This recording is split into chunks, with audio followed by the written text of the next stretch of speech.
বাংলাদেশে অন্তর্বর্তী সরকার গঠন হওয়ার পর সকালে সীমান্ত বাণিজ্যের প্রভাব।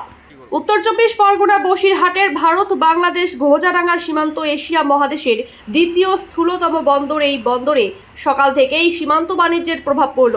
গতকালকের তুলনায় আজ সকাল থেকে পণ্যবাহী ট্রাক বাংলাদেশ থেকে কম সংখ্যক প্রবেশ করেছে। অন্যদিকে বাংলাদেশ থেকে পণ্যবাহী ট্রাক এখনো সকালের দিকে বাংলাদেশ থেকে ভারতে প্রবেশ করেনি। বাংলাদেশের অন্তর্বর্তী সরকার গঠন হওয়ার পর তার প্রভাবই পড়ল সীমান্ত বাণিজ্যে।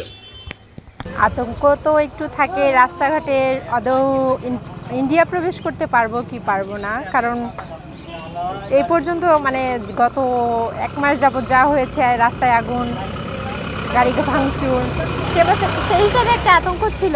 যা হোক, ঈশ্বরকে ধন্যবাদ যে আমরা সেফলি পৌঁছাতে পেরেছি।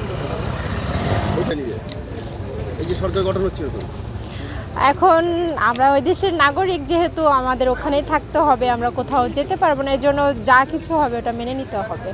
যা কিছু হবে আমরা বিশ্বাস করি এটা ভালোর জন্য হবে। যা গেছে গেছে, হয়তো বা ভবিষ্যতে যে জন আসবে।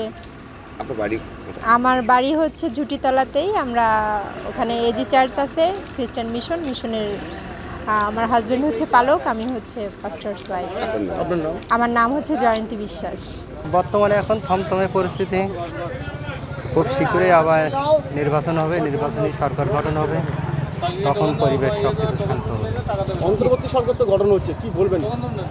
অন্তর্বর্তী সরকার বলার আসলে কিছু নেই।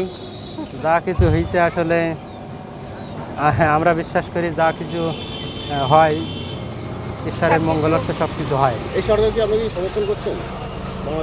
সমর্থন করলেও কি না, হ্যাঁ, সমর্থন করার ব্যাপার হলো, করা না করা এটা কোনো ব্যাপার না, কারণ আমরা সে দেশে বাস করি।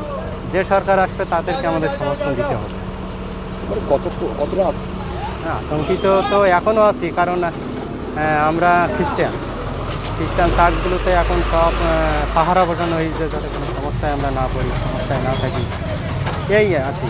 তার মধ্যেও যেতে হচ্ছে ওপেন হার্ট সার্জারি করা, যাতে তাড়াতাড়ি সুস্থ হয়ে ফিরে। জানা যাচ্ছে যে হচ্ছে, এটা মিথ্যা কথা না, অনেক জায়গায় হচ্ছে। এবং যেটা হলো, আওয়ামী লীগ সরকার এত বছর ক্ষমতায় ছিল, বিরোধী দল তারা ক্ষমতায় ছিল না, তারা আসছে ক্ষমতা আসবে ভবিষ্যতে। এখন তো একটু হবে। আপনার বাড়ি কোথায় পড়ে? আমি বাড়ি সাতক্ষীরা। নাম? আমার নাম রবীন্দ্রনাথ মণ্ডল।